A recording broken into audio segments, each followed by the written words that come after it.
अभिनेते सयाजी शिंदे यांनी बीडमधील पालवण या ठिकाणी देवराई प्रकल्प उभारलेला होता आणि त्याच प्रकल्प परिसरामध्ये सध्या काल रात्रीच्या सुमारास ही आग जी आहे ती लागलेली होती। खरं तर या ठिकाणी गवत होतं मोठ्या प्रमाणात, त्याच गवताने पेट घेतलेला होता आणि त्याच्या बाजूला आपण जर पाहिलं तर खाली मोठमोठी झाडं आहेत जी जवळपास 10 वर्षांची आहेत।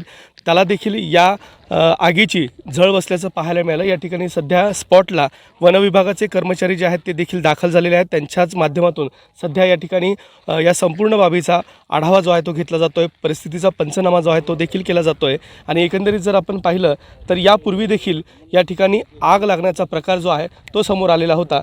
अधिकारी आहेत आपल्याबरोबर। सर, साधारण किती एकरचा हा संपूर्ण परिसर आहे आणि काय या आगीचं नेमकं कारण आहे? नाही, हा जो परिसर आहे हा सह्याद्री देवरायच्या लगत असलेला 1 किलोमीटर पिंपळवाडीचं शिवार आहे। हा जवळपास 20 हेक्टरचा एरिया आहे वन विभागाचा।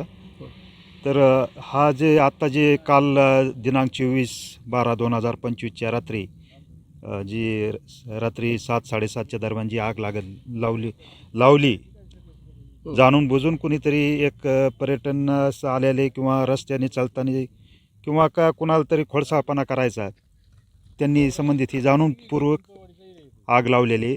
सह्याद्री देवराईचा परिसर किंवा पालवण किंवा पिंपळवाडी परिसर हा बीड शहरालगत येतो। बीडहून 5 ते 6 किलोमीटरचं अंतर आहे।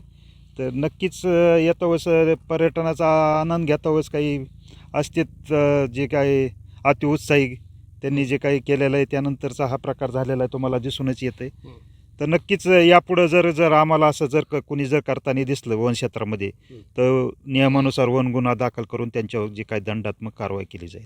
आता तर हे कर्मचारी आहेत, देवराई प्रकल्प परिसर आहे ज्या ठिकाणी रात्रीच्या सुमारास ही आग जी आहे ती लागलेली होती।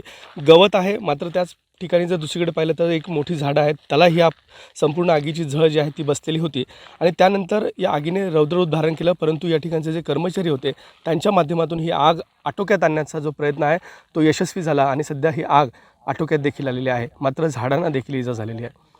कॅमेरामन प्रमोद जोशीसह विकास माने, ABP माझा, बीड, पालवण।